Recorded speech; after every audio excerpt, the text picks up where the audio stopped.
Assalamualaikum warahmatullahi wabarakatuh. Bismillahirrahmanirrahim. Alhamdulillahirabbil alamin. Rekan-rekan mahasiswa sekalian, pada pagi hari yang berbahagia ini kita kembali bertemu untuk berdiskusi pada mata kuliah perkembangan hukum pidana. Sebelumnya sudah kita bertemu dalam pertemuan yang pertama dan kedua, ini pertemuan kita yang ketiga, dan insyaallah akan berlanjut pada pertemuan yang keempat.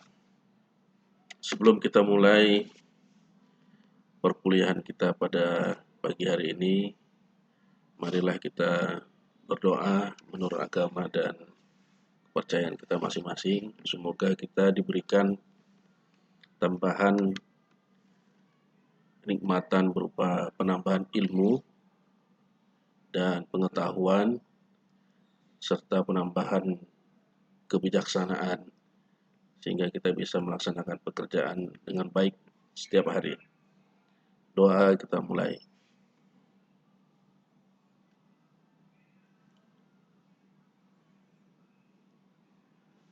Doa selesai. Mudah-mudahan dengan apa yang kita doakan, kita mendapat penambahan ilmu, juga kita bisa sukses dalam melaksanakan pekerjaan dan aktivitas kita sehari-hari. Baik, saudara-saudara sekalian, pada pertemuan kali ini kita akan membahas tentang kebijakan ataupun kriminal. Mata kuliah kita kemarin sudah saya jelaskan bahwa di dalam mata kuliah perkembangan hukum pidana ini sebagai lanjutan ya dalam pemahaman kita tentang khasanah hukum pidana, khususnya hukum pidana di Indonesia,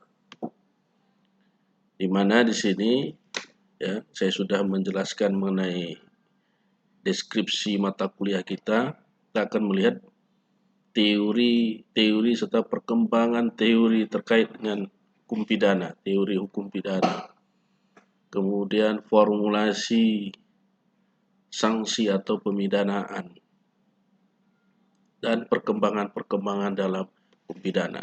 Di mana di sini diharapkan setiap mahasiswa yang nanti akan menyelesaikan perkuliahan ini mampu menguasai, memahami, dan memberikan analisis hukum terkait dengan kasus-kasus pidana yang berkembang di dalam masyarakat. Nah, dalam pertemuan kali ini kita akan membahas mengenai kebijakan kriminal atau criminal policy.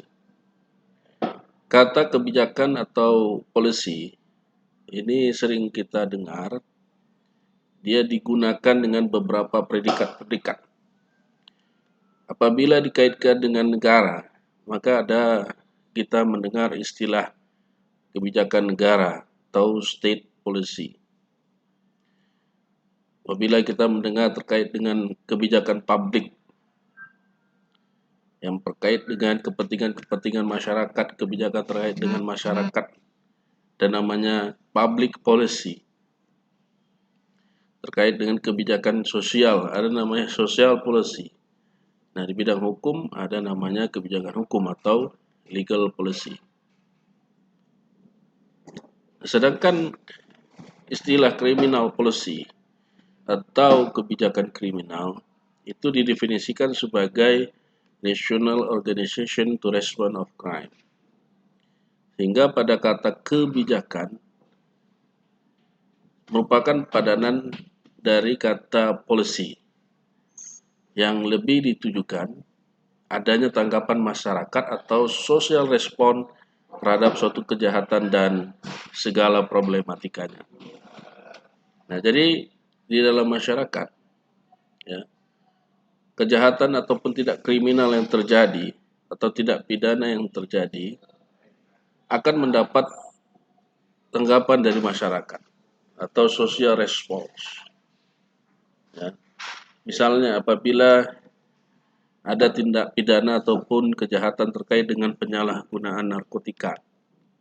Contoh di tempat kita di Provinsi Sumatera Utara atau di Kota Medan.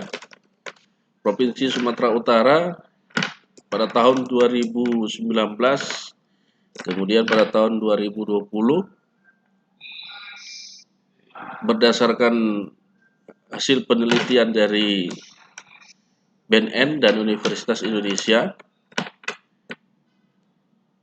Provinsi Sumatera Utara ini merupakan provinsi yang tertinggi dalam hal tingkat penyalahgunaan narkotika dan obat-obat terlarang lainnya. Nah, artinya apa? Sumatera Utara umumnya, khususnya kita di Kota Medan, merupakan salah satu wilayah ataupun daerah yang tingkat kriminal terkait dengan atau tingkat tindak pidana penyalahgunaan narkotikanya cukup tinggi.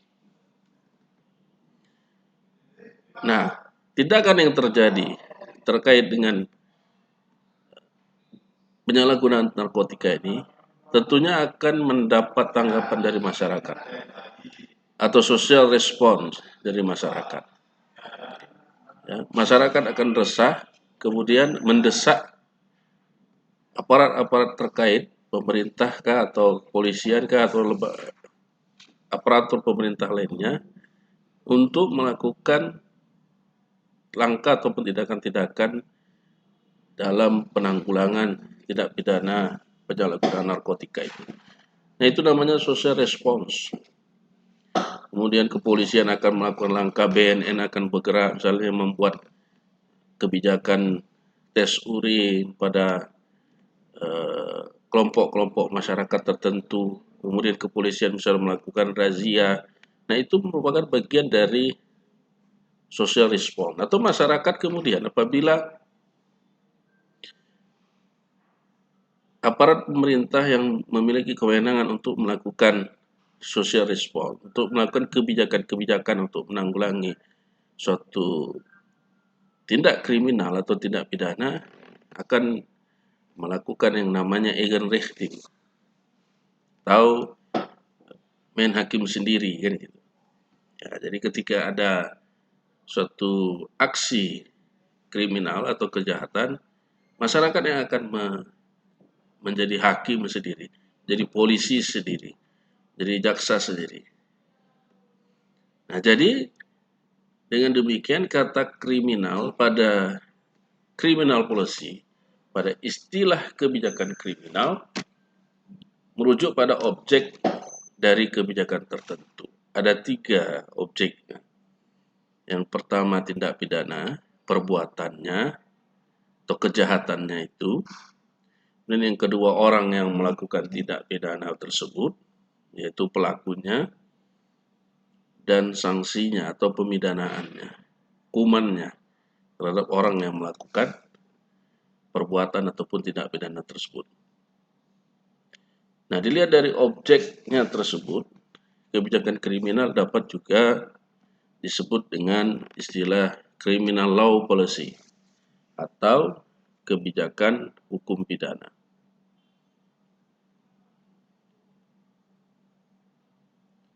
Nah, kebijakan kriminal karena terus dikaji, banyak dipelajari, diteliti oleh para ahli terkait dalam melakukan analisis ataupun membuat kebijakan untuk melakukan penanggulangan suatu tindak pidana atau suatu tindak kriminal, kemudian muncul dia sebagai suatu ilmu, di mana kebijakan kriminal itu memiliki atau mempunyai suatu filosofi dan grand teori sendiri. Makanya dia dikategorikan sebagai ilmu yang berdiri sendiri. Dasar filosofi dalam analisis kebijakan kriminal adalah dia memiliki falsafah teleologis, yaitu kebijakan harus mengacu pada tujuan. Dan ada dilihat dari falsafah deontologis, pencapaian tujuan dilakukan dengan proses yang benar. Nah, analisis kebijakan kriminal berpangkal tolak dari grand teori tentang sistem hukum. Ya, kita bisa memakai teori yang sudah termasuk dalam kategori grand teori, teori besar, yang dikemukakan oleh seorang ahli hukum yang bernama Friedman atau Lawrence Friedman tentang sistem hukum. Jadi menurut Lawrence Friedman, hukum itu merupakan suatu sistem. Yang namanya suatu sistem itu, di dalam sistem tersebut ada unsur ataupun bagian-bagian, di mana unsur-unsur ataupun bagian-bagian tersebut memiliki keterkaitan satu sama lain atau mendukung satu sama lain. Apabila ada suatu unsur atau suatu bagian di dalam sistem tersebut yang tidak ada atau tidak berjalan atau tidak berfungsi, maka sistem tersebut tidak akan berjalan dengan baik sesuai dengan tujuannya. Begitu juga dengan hukum. Hukum itu merupakan suatu sistem yang disebut dengan sistem hukum. Di dalam hukum ada 3 unsur sebagai bagian dalam mewujudkan dari tujuan hukum. 3 unsur ini harus ada dan harus berjalan sesuai dengan fungsinya masing-masing. Yaitu yang pertama namanya legal substance atau substansi hukum. Kemudian yang kedua legal structure atau struktur hukum. Dan yang ketiga namanya legal culture atau budaya hukum. Apa itu legal substance atau substansi hukum? Jadi di dalam hukum itu harus ada yang pertama materinya, materi hukumnya, yang membuat seseorang itu boleh dinyatakan bersalah atau tidak. Ada dasarnya ataupun landasannya membuat ini dilarang, ini diperbolehkan, kalau ini dilanggar bisa mendapat hukuman. Itu namanya substansi hukum. Apa itu di dalam hukum? Itu namanya peraturan perundang-undangan yang berlaku, hukum positif yang berlaku dalam suatu negara atau suatu wilayah. Jadi harus ada peraturan perundang-undangan yang terlebih dahulu.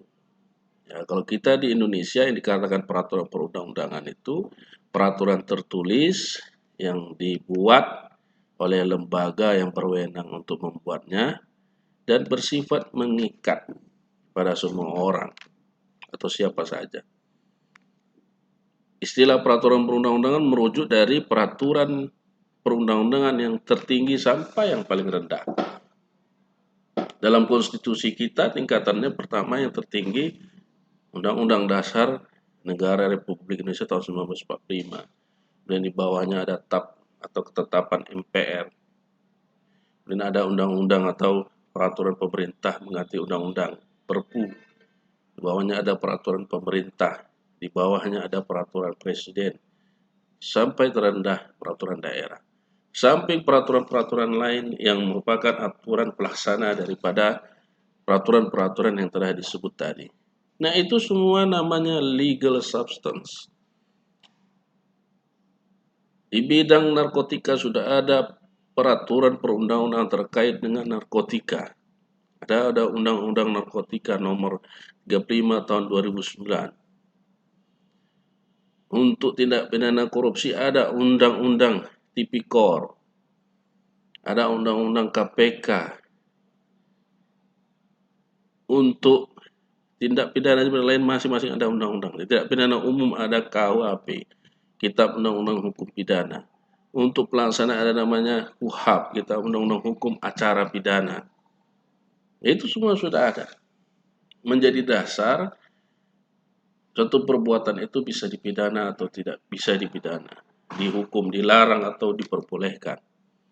Kemudian kalau itu dilarang, hukumannya bagaimana? Nah, itu semua ada di dalam peraturan perundang-undangan. Itu namanya substansi hukum atau legal substance. Kemudian yang kedua, tidak cukup tadi yang pertama hanya ada substansinya, hukumnya saja, harus ada yang kedua yang namanya legal structure atau struktur hukum.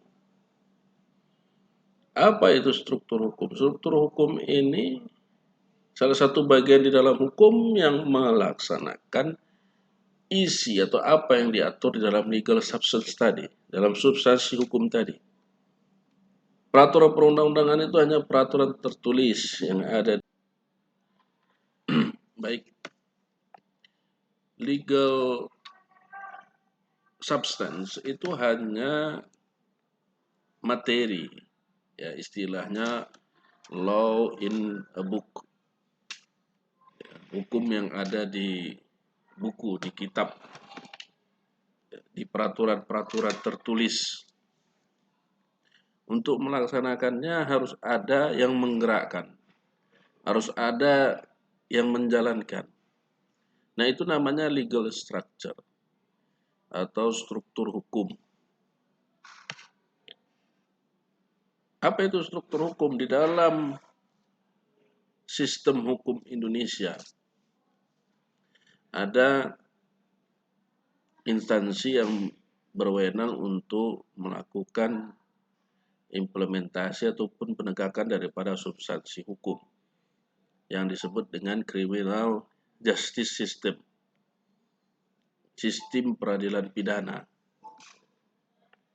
Di dalam sistem peradilan pidana itu ada lembaga-lembaga ataupun instansi-instansi yang terkait dalam pelaksanaan atau penegakan hukum pidana.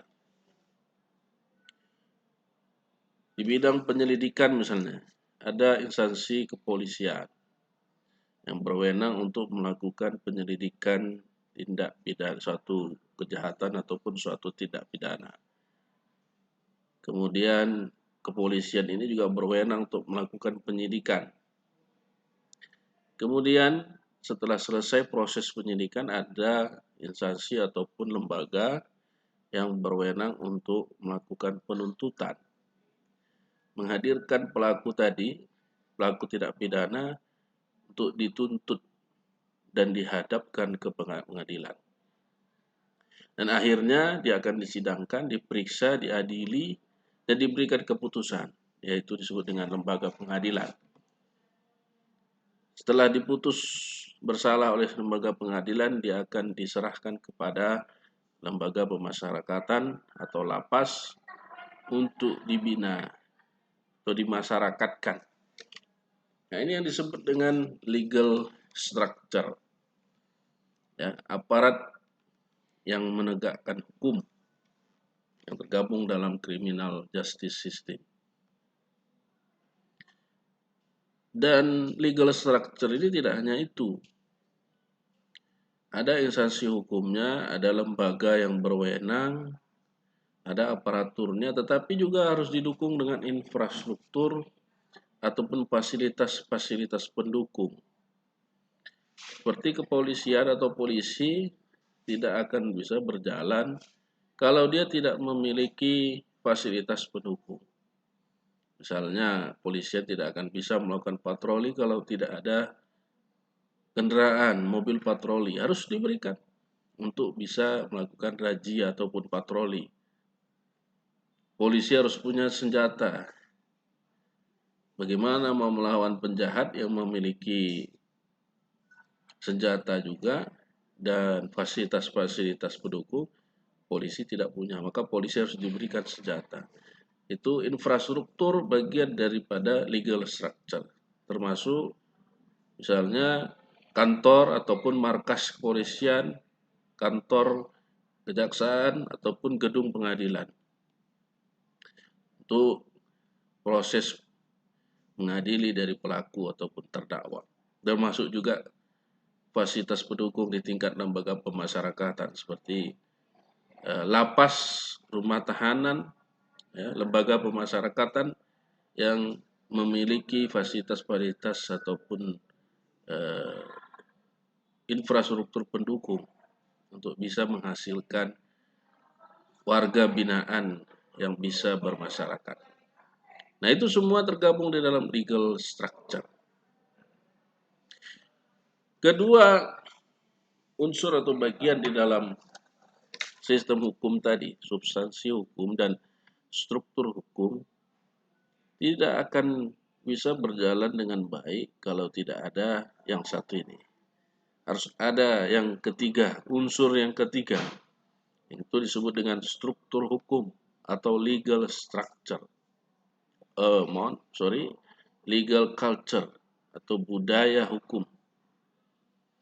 Budaya hukumnya apa? Budaya hukum ini tingkat kepatuhan atau ketaatan masyarakat terhadap suatu peraturan perundang-undangan, terhadap suatu hukum.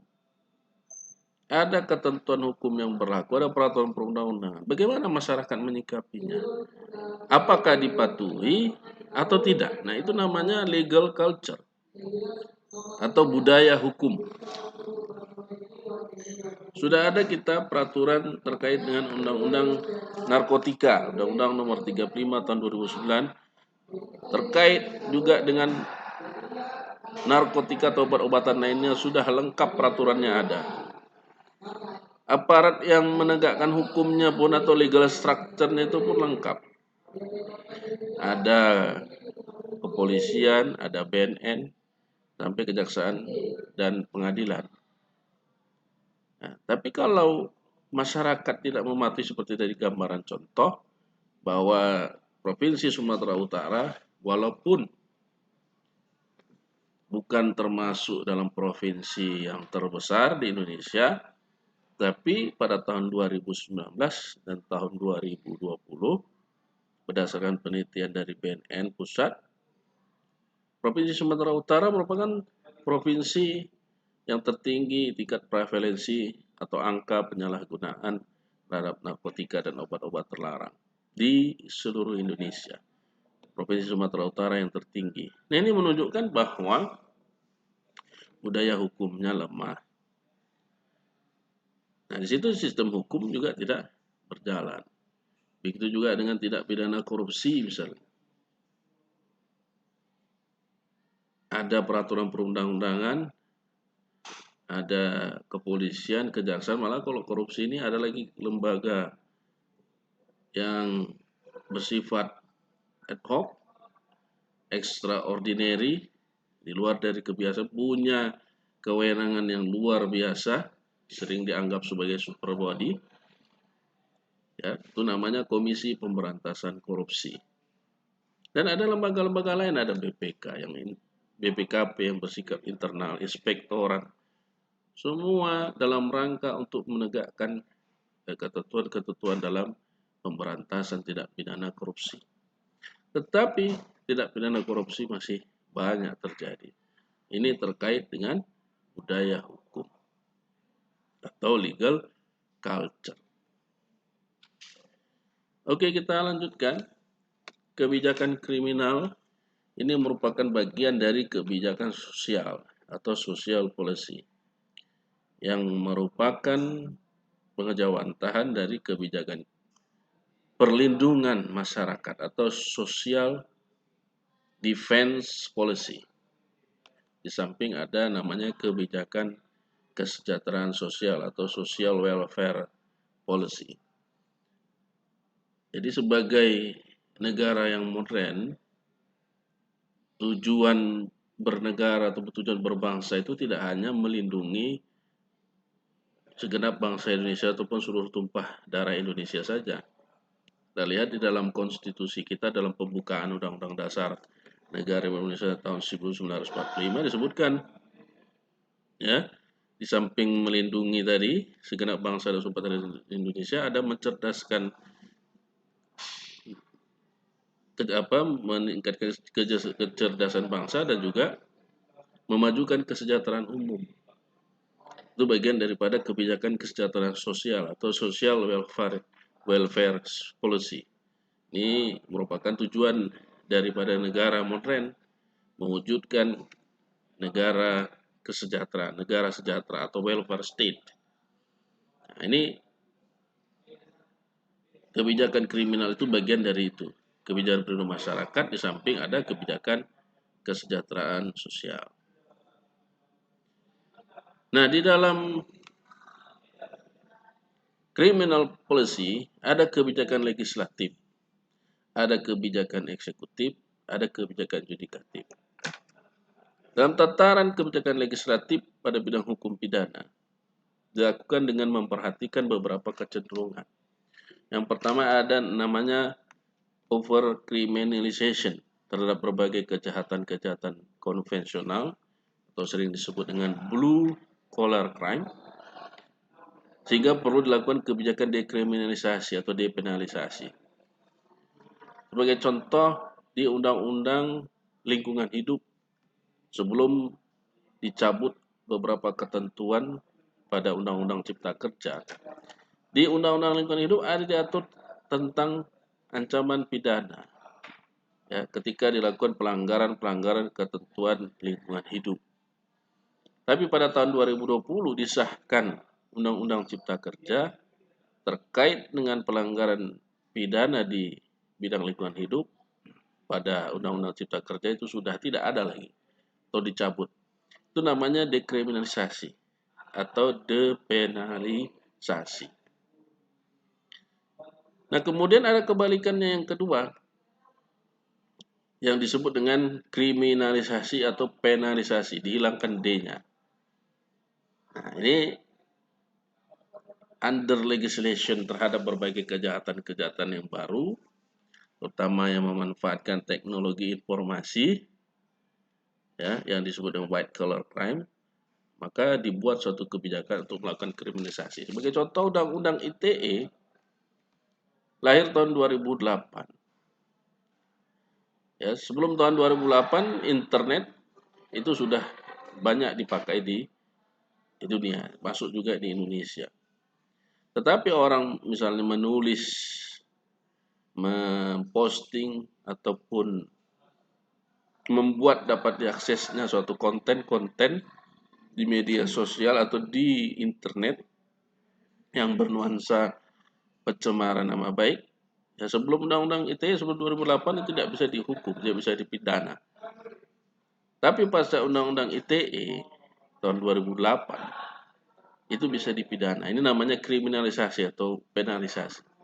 Dan mulai terimplementasi kalau kita ingat pada kasus Prita Mulyasari. Ada seorang pasien yang merasa kurang terlayani dengan baik di suatu rumah sakit, kemudian mengkritik, mengeluarkan unek-uneknya terkait pelayanan di rumah sakit itu pada konten yang bisa diakses di internet. Kemudian diketahui oleh rumah sakit itu, kemudian dilaporkan kepada kepolisian. Itu namanya penalisasi. Ya, kebalikan daripada depenalisasi tadi. Itu dia. Nah, kemudian ada namanya kebijakan yudikatif atau yudikatif policy. Itu kebijakan hukum pidana dalam tahap penerapan atau aplikasi, mana ketentuan peraturan perundang-undangan yang berhubungan dengan hukum pidana. Nah, ini di tataran peradilan. Bagaimana ketentuan yang ada di dalam undang-undang terkait dengan narkotika ditegakkan di pengadilan, dihukum. Bagi pecandu, bagi pengedar ataupun bandar narkoba, dihukum. Itu dalam tataran kebijakan yudikatif. Kemudian dalam tataran kebijakan eksekutif atau eksekutif polisi, yaitu kebijakan hukum pidana dalam taraf fungsionalisasi oleh pejabat yang berwenang menyuruh menjalankan keputusan-keputusan dalam bidang hukum pidana. Jadi bukan hanya aparat penegak hukum, kepolisian ataupun juga kejaksaan dan sebagainya, tapi juga instansi-instansi pemerintah, misalnya pemerintah daerah